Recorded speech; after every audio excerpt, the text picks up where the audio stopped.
내가 복음을 전할지라도 자랑할 것이 없음은 내가 부득불 할 일임이라. 만일 복음을 전하지 아니하면 내게 화가 있을 것이로다.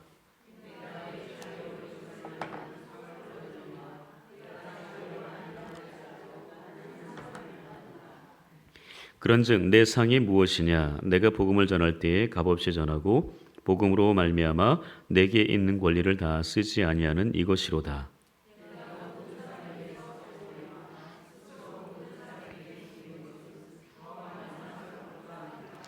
유대인들에게 내가 유대인과 같이 된 것은 유대인들을 얻고자 함이요 율법 아래에 있는 자들에게는 내가 율법 아래에 있지 아니하나 율법 아래에 있는 자 같이 된 것은 율법 아래에 있는 자들을 얻고자 함이요.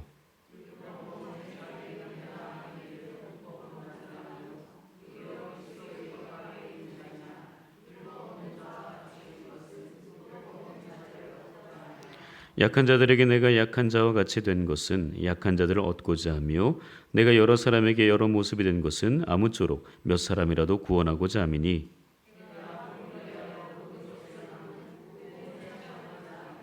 운동장에서 다름질하는 자들이 다 달릴지라도 오직 상을 받는 사람은 한 사람인 줄을 너희가 알지 못하느냐. 너희도 상을 받도록 이와 같이 다름질하라. 이기기를 다투는 자마다 모든 일에 절제하나니 그들은 썩을 승리자의 관을 얻고자 하되 우리는 썩지 아니할 것을 얻고자 하노라. 그러므로 나는 다름질하기를 향방 없는 것 같이 아니하고 싸우기를 허공을 치는 것 같이 아니하며 내가 내 몸을 쳐 복종하게 함은 내가 남에게 전파한 후에 자신이 도리어 버림을 당할까 두려워함이로다. 이는 하나님의 말씀입니다. 아멘. 네, 날씨가 생각보다 많이 쌀쌀해졌습니다. 네, 금방 쌀쌀해진 것 같아요. 엊그저께까지 너무나 더워서 많이 힘들었는데 지금은 어디 좀 따뜻한 데 없나 이게 지금 찾고 있는 것 같습니다. 좀 옷도 다 이제 반팔 안 입으시죠? 네, 혹시 내복 입으신 분? 네, 뭐 내복 입을 수도 있죠. 네, 네. 자, 어쨌든 이렇게 금세 쌀쌀해진 날씨 가운데 몸을 좀 잘 우리가 다스려야 될 것 같습니다. 네, 한 사람을 소개하고자 합니다. 제임스 허드슨 테일러라는 분이십니다. 네, 중국 선교의 아버지라는 분이십니다. 중국 내지 선교회 CMI, 현재는 OMF로 지금 명칭이 변경되었는데요. 그 중국 내지 선교의 창시자이십니다. 이분 참 대단하신 분인데요.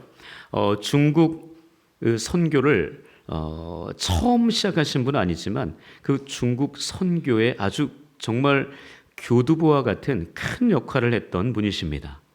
이분은 영국 출신입니다. 17살 때 그 이전까지는 조금 방황했어요. 물론 기독교 집안이었는데 좀 방황하다가 청소년기 때 좀 방황하다가 17세가 되면서 아버지의 서재에서 책 한 권을 딱 발견해서 읽는데 그것이 그리스도께서 완성하신 구원이라는 책이었습니다.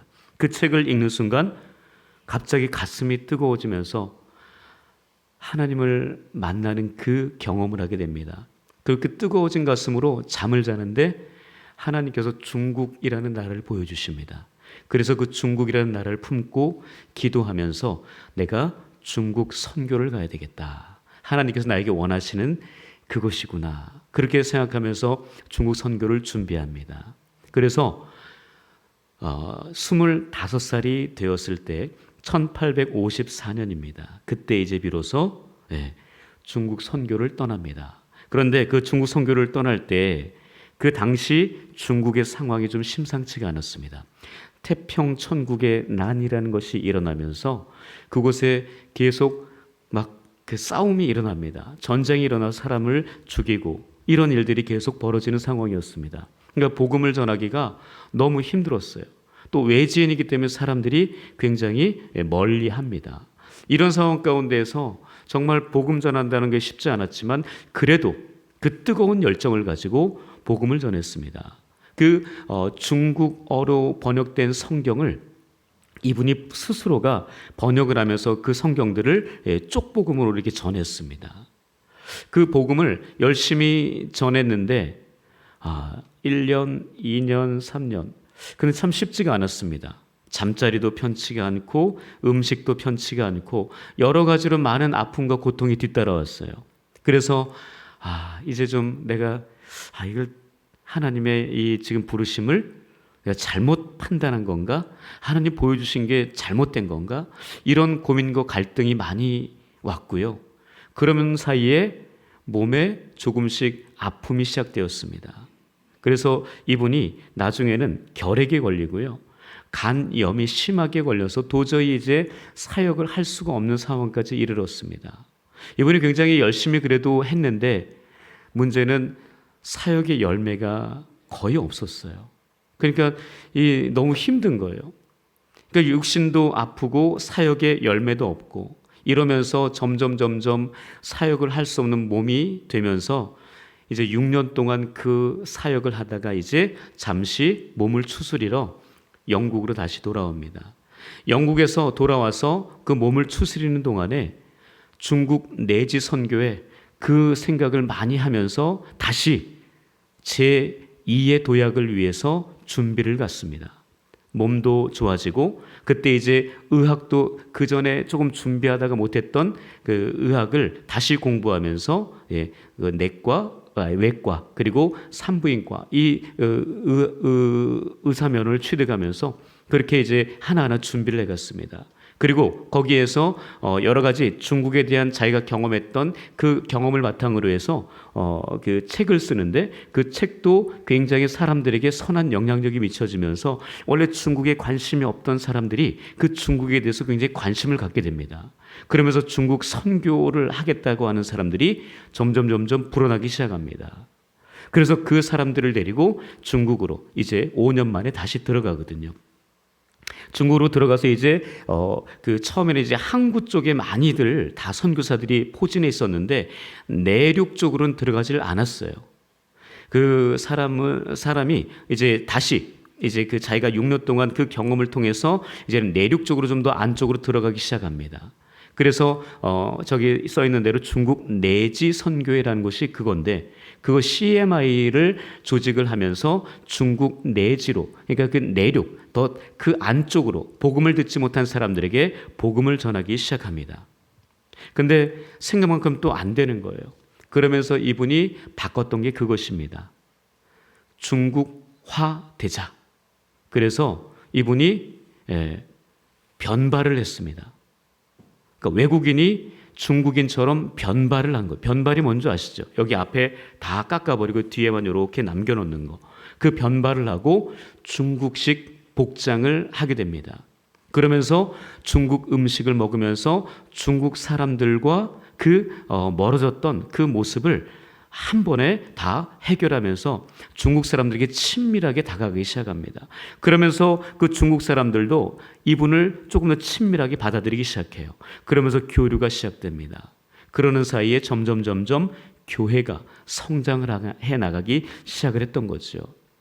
바로 이런 모습으로부터 정말 많은 사람들이 하나님의 은혜를 깨닫고 그렇게 하나님의 사랑 가운데 점점 교회가 세워져 가는데 1900년 정확하게는 1899년부터 이 의화단 운동이 시작됩니다. 의화단 운동이 부청멸양이라고 해서요.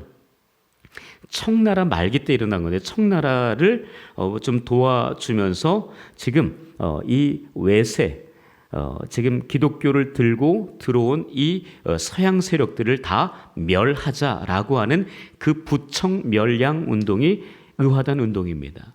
바로 그러면서 수많은 사람들이 그 외국인들이 많이 죽었습니다.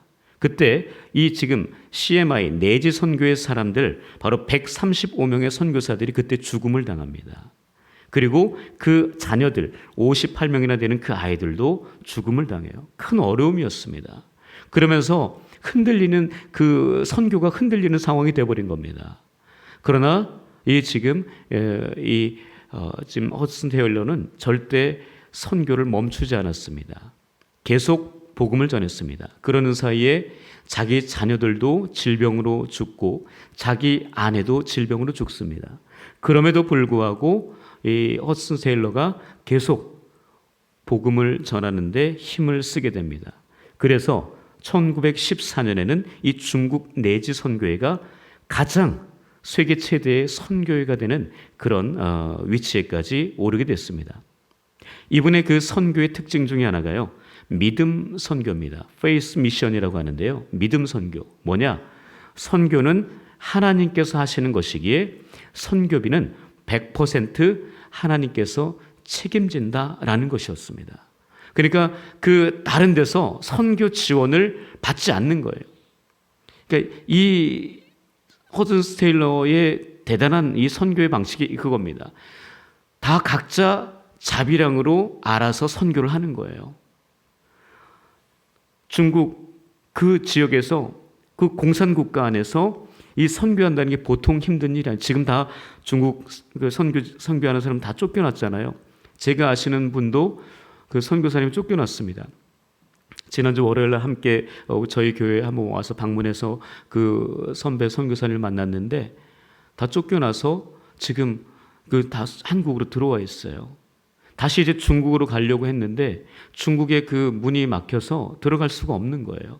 그래서 이제 키르기스탄으로 이제 가려고 준비하고 내년에 간다고 하시더라고요. 참 이렇게 복음 전하기가 쉽지 않습니다. 그럼에도 불구하고 우리가 이 지금 허드슨 테일러의 모습을 보면은요, 자기의 가족들이 죽고 자기 선교의 목사님들, 선교사님들 자녀들이 죽어갈지라도 복음은 끝까지 전하는 그 모습 속에서 다시 한번 이 복음이 얼마나 중요한가. 생명을 걸고서라도 그 복음을 전하지 않으면 안 되는 그런 모습이라는 것을 다시 한번 깨닫는 거죠. 생명보다 더 소중한 것이 복음 아니겠습니까? 복음을 위해서 생명을 바치는 거죠. 지금 미션, 그 믿음 선교, 바로 선교는 하나님의 것이기 때문에, 하나님이 하시기 때문에 선교비 그것 때문에 돈이 없어서 선교를 못한다? 그런 얘기는 하지 말라는 거죠. 바로 하나님께서 그 모든 선교비는 다 책임지시기 때문에 선교의 열정을 가지고 선교의 현장에서 최선을 다하는 그 모습이 되라라는 거죠.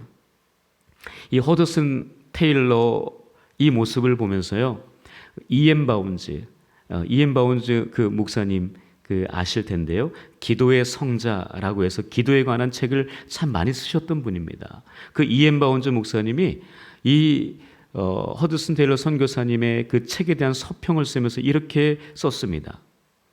사람은 하나님께서 쓰시는 도구다. 교회는 더 나은 방법을 구하지만 하나님께서는 더 나은 사람을 구한다.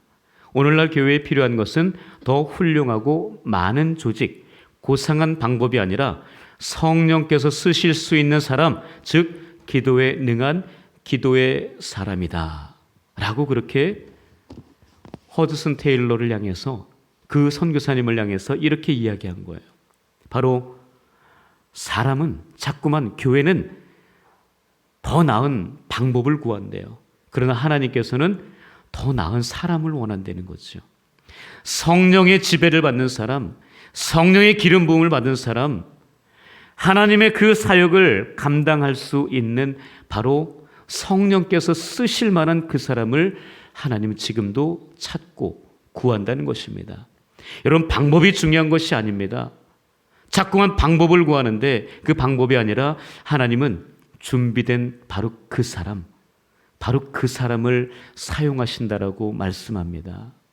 하나님께서 허드슨 테일러라는 그 귀한 사람을 중국 선교에 사용하셨던 것처럼 어쩌면 오늘도, 오늘 이 자리에 계신 우리 운양의 귀한 식구들, 이 수요 기도에 나온 운양의 식구들, 바로 여기에 계신 한 분 한 분을 주님이 찾고 계시는 줄 모르겠습니다.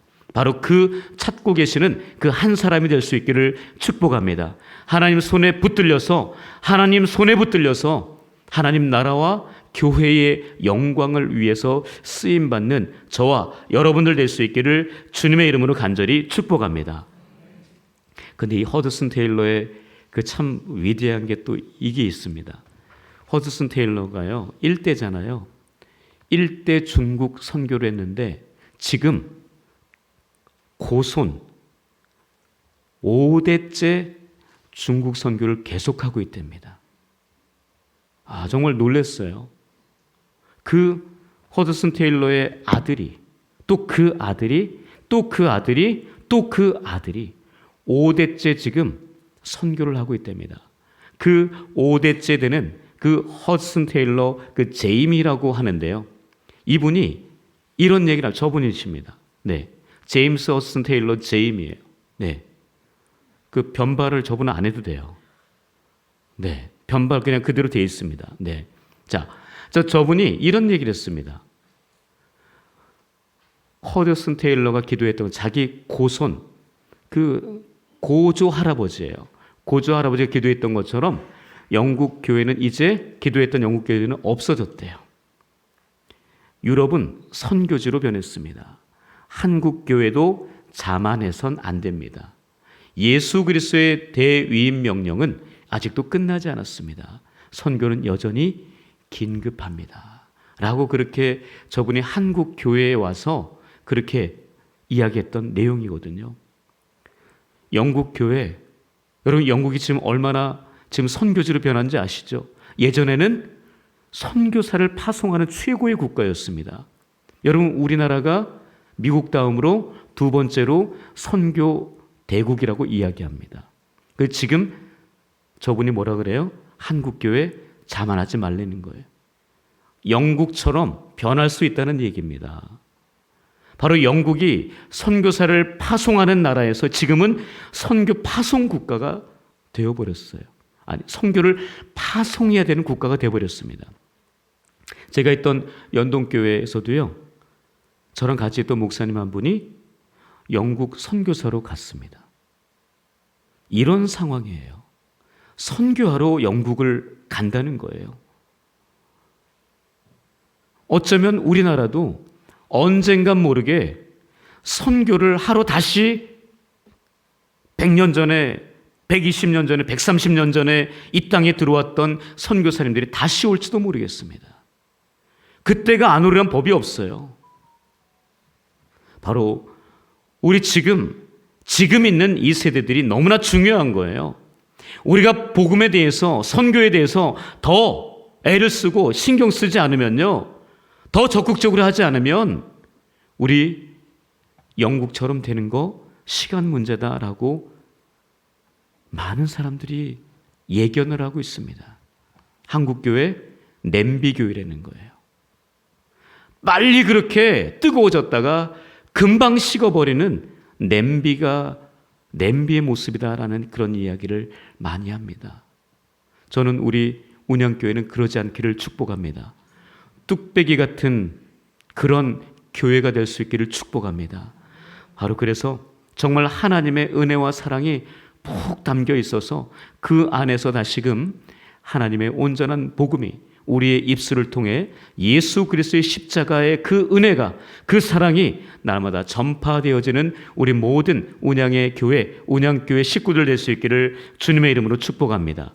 아멘. 네, 지상 대명령, 저 대위임 명령, 그리스도 대위임 명령이 뭐예요? 바로 마태복음 28장 18절에서 20절의 말씀이에요. 한번 읽어볼까요? 시작. 예수께서 나와 말씀하여 이르시되 하늘과 땅의 모든 권세를 내게 주셨으니 그러므로 너희는 가서 모든 민족을 제자로 삼아 아버지와 아들과 성령의 이름으로 세례를 베풀고 내가 너희에게 분부한 모든 것을 가르쳐 지키게 하라. 볼지어다 내가 세상 끝날까지 너희와 항상 함께 있으리라 하시니라. 바로 우리가 해야 되는 일은 바로 저 일이에요. 바로 주님께서 가르치신 모든 그 복음을 세상 가운데 나아가서 증거하는 사람이 되어야 한다라는 것입니다. 바로 그것이 우리가 해야 되는 대사명, 가장 큰 일이다. 우리에게 주어진 미션이다 라는 것을 우리는 잊지 말아야 합니다. 우리 또한 사도행전 1장 8절 말씀 기억하시죠? 바로 하나님 그 아들 예수 그리스도를 마지막 그 이 땅에 십자가를 지시고 승천하시기 이전 40일 이후에 그때 주님께서 그 승천 바로 직전에 제자들에게 하신 말씀이죠. 예수님께서 바로 그 직전에, 승천 직전에 하신 말씀이 저 말씀이에요. 자, 시작. 오직 성령이 너희에게 임하시면 너희가 권능을 받고 예루살렘과 온 유대와 사마리아와 땅끝까지 이르러 내 증인이 되리라 하시니라. 바로 우리는 그 복음을 전하기 위한 증인이 되어야 합니다. 바로 예수 그리스도의 십자가 증인이 바로 내가 되어야 되는 거죠. 다른 사람이 아니라 바로 내가 될 때 비로소 우리 운양교회 더 하나님의 은혜와 사랑이 가득한, 충만한 하나님의 성령으로 가득한 그런 믿음의 사람들이 풍성한 교회가 될 줄 믿습니다. 우리 한 사람 한 사람이 바로 그런 사람이 되어야 합니다. 바로 그런 내 마음속에 허드슨 테일러와 같은 그런 하나님의 사람이 되어야 합니다. 내가 복음을 위해서 최선을 다해서 내 모든 것, 어떤 상황이 되어도 내 모든 것을 하나님께 드릴 수 있는, 정말 내가 복음 전하지 않고서는 내가 견딜 수가 없는 그런 하나님의 사람이 되어야 한다라는 것입니다. 사도 바울은 그렇게 이야기하죠. 복음 전하는 것이 내 자신에게 부득불, 당연히 내가 해야 될 일이라고 이야기하면서 만일 내가 복음을 전하지 않는다면 나에게 화가 미칠 것이다. 여러분 그런 생각 해보셨습니까? 내가 복음 전하지 않으면 나에게 화가 미칠 것이다. 나에게 좋지 않은 일이 생길 것이다 라는 생각을 해보셨습니까? 오늘 우리 교회 수요일날 복음 전도회, 우리 권사님들 여기 몇 분 계시죠? 복음 전도했습니다. 아침 7시 반부터 그리고 10시 반에 전도하러 나가셨어요. 장기동 KCC 앞 정류장에서, 그리고 호수공원에서 복음을 전하러 나가셨습니다. 오늘 날씨가 꽤 추웠습니다. 그럼에도 불구하고 그 복음 전하러 나간 그 모습, 하나님이 가장 기뻐하는 모습이라 믿습니다. 그 모습 우리가 많이 동참했으면 좋겠습니다. 바로 예수 그리스도를 증거하는 그 모습, 가장 아름다운 천국의 모습이 아닌가 생각이 듭니다. 우리 복음이 순전하게 온전하게 전해질 수 있도록 그렇게 최선을 다해 살아가는 우리 모두가 될 수 있기를 축복합니다. 아멘. 자, 오늘 본문을 보시면서 사도 바울이 어떻게 복음을 전했는지 두 가지로 이야기하고 있습니다. 첫 번째 이것입니다. 바울은, 자 읽어보겠습니다. 시작. 바울은 자신의 권리와 자유를 포기하면서까지 복음을 전했습니다. 18절입니다. 시작. 그런즉 내 상이 무엇이냐? 내가 복음을 전할 때에 값 없이 전하고 복음으로 말미암아 내게 있는 권리를 다 쓰지 아니하는 이것이로다. 바로 사도 바울은 복음을 전하기 위해서, 아니 어떻게 복음을 전했느냐? 자신의 권리와 자유를 포기하면서까지 전했다라고 이야기하고 있습니다. 여러분, 자신의 권리, 자기 자신이 가지고 있는 자유, 그것을 포기하면서 복음을 전해 보셨습니까? 오늘 수요일입니다. 수요일 밤 날씨가 좀 추워지니까 벌써 예배 숫자가 줄었어요, 줄었어요? 줄었습니다. 네. 날씨가 추워지니까 이래요. 우린 날씨에 너무 민감해요. 네. 우리 몸도 민감하지만 우리의 영도 굉장히 민감한 것 같습니다. 날씨에 여러분 지배를 받으면 안 되는 인생이 바로 우리인데, 근데 자꾸만 지배를 받게 된단 말이죠. 내 육신에 지배를 받게 됩니다. 피곤하면, 날씨가 추우면, 위축되면 자꾸 교회를 안 나오려고 하는 성질이 우리 가운데 있습니다. 여러분, 온도계와 온도 조절계의 차이를 아십니까? 온도계는 뭐예요? 지금 현재 이곳의 온도만을 체크하죠. 지금 이 여기 온도와 밖의 온도가 차이가 있어요? 차이가 있죠. 그 온도, 여기의 온도가 25도라면 밖에는 지금 20도가 될 수 있습니다. 그게 온도계. 온도계는 현재 온도만을 나타냅니다. 그러나 온도 조절계는 뭐예요?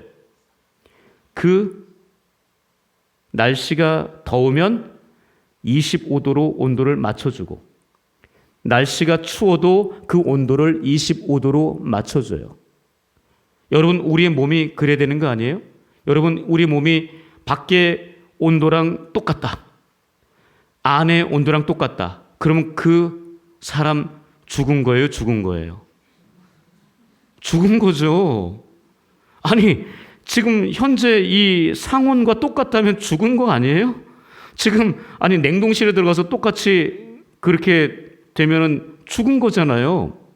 뜨거운 데 가서 똑같이 그래, 그 온도가 오르면 죽은 사람이잖아요. 그러나 온도 조절계는 안 그런 거예요. 그 온도를 맞추는 거예요. 바로 우리 인생이 하나님께서 원하시는 것은 그거예요. 온도 조절계의 인생이 되라는 거예요. 온도만 나타내는 그런 온도계의 인생 되지 말고 온도 조절계의 인생이 되라고 우리에게 부탁하십니다. 바로 하나님께서 우리에게 복음을 주신 이유가 그거예요. 복음을 가지고 온도를, 세상의 온도를 조절할 수 있는 사람이 되라는 거죠. 세상에 가서 똑같이 그러지 말고, 똑같이 그 온도만을 나타내지 말고 세상에 가서 영적인 온도를 높이라는 거예요. 세상에 똑같이 가서 마이너스 되지 말고 복음을 들고, 그 뜨거워진 복음을 들고 거기에 가서 온도를 조절하는 그런 인생이 되라고 우리를 부르신 겁니다. 바로 그게 그리스도인 아닙니까? 그게 선교사 아니에요? 그게 복음 전도자 아닙니까? 바로 그것을 우리에게 하나님께서 맡기셨습니다. 사도 바울은 그런 인생이었습니다. 그는 자기 자유를, 자기에게 주어진 권리를, 예배 안 나올 수 있어요. 기도 안 할 수 있거든요. 다른 거 할 수 있어요. 그냥 쉴 수 있습니다. 그런데 하나님이 그 마음을 그렇게 안 주는 거예요. 어떻게 해서든 복음을 전하게끔, 어떻게 해서든 예배 자리에 나와 있게끔, 기도의 자리에 나와 있게끔 하나님이 그 마음을 움직이신다는 거죠. 사도 바울은 그런 인생이었어요. 하나님 앞에 자기가 마음대로 할 수 있는 그런 권리도 있고 시간도 있고 그런 자유도 있었지만 그 권리를 다 하나님께 드려버린 거예요. 하나님, 당신 가지세요. 나는 이제 당신 것입니다. 당신 마음대로 하십시오. 바로 그런 인생이었습니다. 그것을 포기라고 하죠. 포기. 내 생각, 내 의지, 내 자아, 이 모든 것을 다 하나님께 드리는 겁니다. 그리고 하나님의 계획을 붙드는 거예요. 하나님의 말씀 붙듭니다. 하나님의 마음을 붙드는 거예요. 하나님께서 인도하시는 영적인 민감함을 갖는 겁니다. 성령께서 나에게 이끄시는 대로, 나를 충만하게 하시는 대로 그렇게 만들어져가는 그 사람, 바로 그 사람이 자기의 권리와 자기의 자유를 포기할 줄 아는 사람이라는 거죠. 바로 그것을 통해서 사도 바울은 복음을 증거합니다. 아니, 복음을 증거하기 위해서 자기 자존심을 다 버린 거예요. 복음을 증거하기 위해서 머리 변발로 만든 거예요. 복음을 증거하기 위해서 서양옷, 자기가 그렇게 평생 입어왔던 옷을 다 벗어버리고 중국식 복장으로 바꾼 거예요. 바로 그런 모습이었습니다. 바로 하나님께서 사도 바울에게, 허드슨 테일러에게 그 마음을 주신 거예요. 자꾸만 변하려고 하지 않는 그 모습을 하나님께서 사도 바울을 변화시킵니다. 하나님께서 허드슨 테일러를 변화시켜요. 바로 하나님께서 우리들도 지금 이 시간, 이 예배를 통해서 변화시켜 나갈 줄 믿습니다. 내가 가지고 있는 모든 자아, 자존심, 모든 의지, 모든 계획, 내 생각들, 내 마음들을 다 꺾어버리고 오직 주님 마음으로, 주님의 그 의지로, 주님 말씀으로 우리를 다시 한번 복음으로 변화시켜 나갈 줄 믿습니다. 바로 그 주님만을 신뢰하는 오늘 이 밤이 될 수 있기를 축복합니다. 바울은 그렇게 복음을 전했습니다. 그리고 두 번째, 같이 읽겠습니다. 시작. 바울은 예수께서 행하신 성육신적인 복음 전도를 했습니다. 20절에서 22절입니다. 같이 읽겠습니다. 시작. 유대인들에게 내가 유대인과 같이 된 것은 유대인들을 얻고자 하며 율법 아래에 있는 자들에게는 내가 율법 아래에 있지 아니하나 율법 아래에 있는 자같이 된 것은 율법 아래에 있는 자들을 얻고자 하며 율법 없는 자에게는 내가 하나님께는 율법이 없는 자가 아니요 도리어 그리스도의 율법 아래에 있는 자이나 율법 없는 자와 같이 된 것은 율법 없는 자들을 얻고자 함이라. 약한 자들에게 내가 약한 자와 같이 된 것은 약한 자들을 얻고자 하며 내가 여러 사람에게 여러 모습이 된 것은 아무쪼록 몇 사람이라도 구원하고자 함이니. 이렇게 지금 사도 바울은 고백하고 있습니다. 바로 이것이 성육신적인 복음전도. 제가 말을 한번 붙여봤습니다. 성육신적인 복음전도.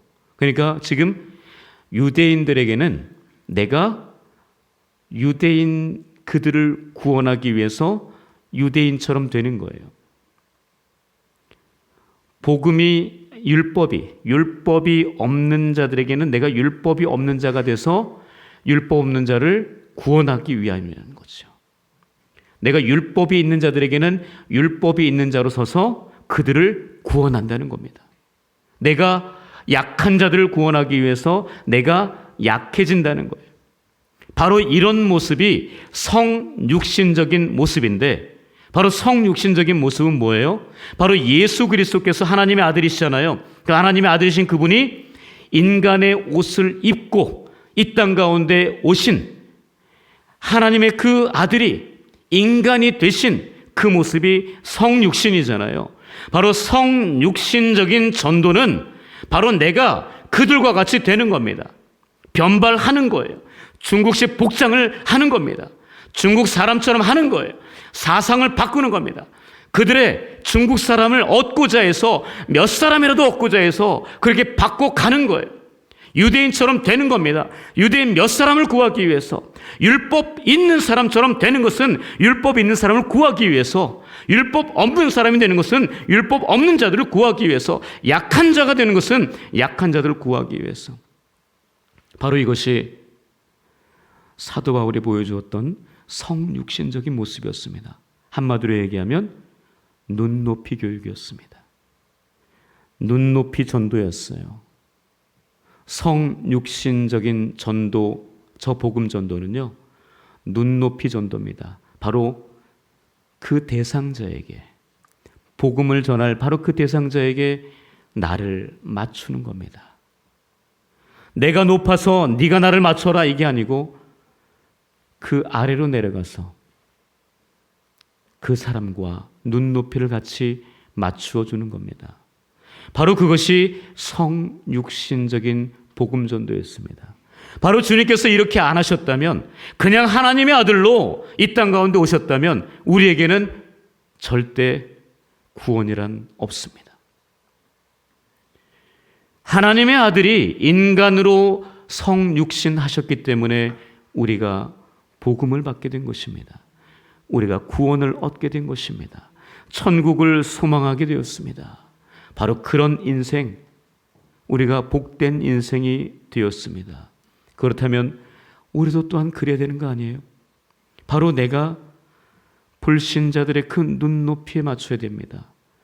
교회 나오지 않는 내 아들에게 눈높이를 맞춰야 되는 거예요. 교회 나오지 않는 내 딸에게 눈높이 맞추는 거예요. 교회 나오지 않는 내 남편에게 눈높이 맞추는 겁니다. 교회 나오지 않고 있는 옆집 사람에게, 내 가족들에게, 친지들에게 그 눈높이를 맞추는 거예요. 고고한 척, 경건한 척, 거룩한 척, 말씀을 다 아는 척, 하나님을 너무나 사랑하는 척, 교회 모든 일을 다 아는 척, 그런 것이 아니라 바로 가장 낮은 자의 모습으로, 바로 그 불신자의 그 정말 처절한 그런 연약한 그 모습으로 우리가 내려가야 됩니다. 바로 그것이 하나님께서 우리에게 보여주신, 그 아들을 예수를 통해서 보여주신 바로 그 모습이었습니다.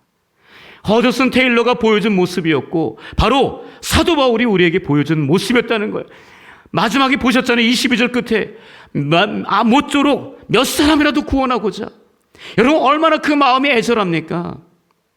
바로 99마리의 양을 버려두고 한 마리의 양을 찾으러 온 산을 헤매는 그 예수 그리스도의 모습 아닌가요? 바로 그런 모습이 우리 가운데 회복되어야 할 줄 믿습니다. 바로 그 한 사람 한 사람을 구원하기 위해서 내 모든 것을 포기하는 거예요. 내 모든 것을 다 내려놓는 겁니다. 그들과 함께 낮아지는 거예요. 바로 그 자리로 가는 겁니다. 바로 그 모습이 성육신적인 복음전도의 모습이라는 것입니다. 우리는 그 사랑이 없었으면, 그 은혜가 없었으면 우리는 절대 이 자리에 나와 있을 수 없는 그런 사람들입니다. 연약한 우리들 살리시기 위해서 주님이 연약해 주셨습니다. 죄인된 우리들 살리기 위해서 그분이 대신 십자가를 지었습니다. 바로 그 성육신적인 전도, 복음 전도의 모습을 우리 가슴에 품고 우리도 그런 삶의 자리에서 성육신적인 복음 전도를 할 수 있는 저와 여러분들 될 수 있기를 주님의 이름으로 축복합니다. 누군가가 이런 말을 남겼습니다. 그리스도가 없는 가슴마다 선교지이고 그리스도가 있는 가슴마다 선교사이다. 누군가는 이거를 허드슨 테일러가 했다는 그런 이야기도 하는데요. 그는 아직은 모르겠습니다. 그러나 작자미상이라고 하는 게 맞는 것 같습니다. 다시 한번 읽어볼까요? 그리스도가 없는 가슴마다 선교지이고 그리스도가 있는 가슴마다 선교사이다. 맞습니다. 그리스도가 없는 사람들, 여러분 그 사람들은 우리의 선교지입니다. 그가 내 남편이고 내 아내고 내 아들이고 내 딸이고 내 부모일 수 있어요. 가까운 너무나 친한 내 동료일 수 있습니다. 직장 동료, 선후배일 수 있어요. 바로 그 사람, 거기가 바로 선교지예요. 그런데 그리스도가 있는 가슴, 여러분 그리스도가 살아계십니까? 여러분 안에 계십니까? 여러분 안에 계시다면 여러분은 뭐예요? 선교사예요. 예수가 살아있다면 우리는 선교사입니다. 선교사는 복음 전하는 사람이에요. 자기 권리를 포기하며 복음 전하는 사람입니다. 성육신적인 복음 전도하는 사람이 바로 우리예요. 여러분 예수가 살아계십니까? 여러분 안에 예수 그리스도가 살아계시다면 그 예수 그리스도를 우리의 삶의 현장에서 예수가 없는 그 사람에게 전해야 하는 선교사라는 사실을 다시 한번 인식하면서 우리가 가진 그 모든 것, 그 조금 가진 그거를 포기하고 더 영원한 것을 사모하며 살아갈 수 있는 성육신적인 복음 전도자가 될 수 있기를 주님의 이름으로 간절히 축복합니다. 아멘.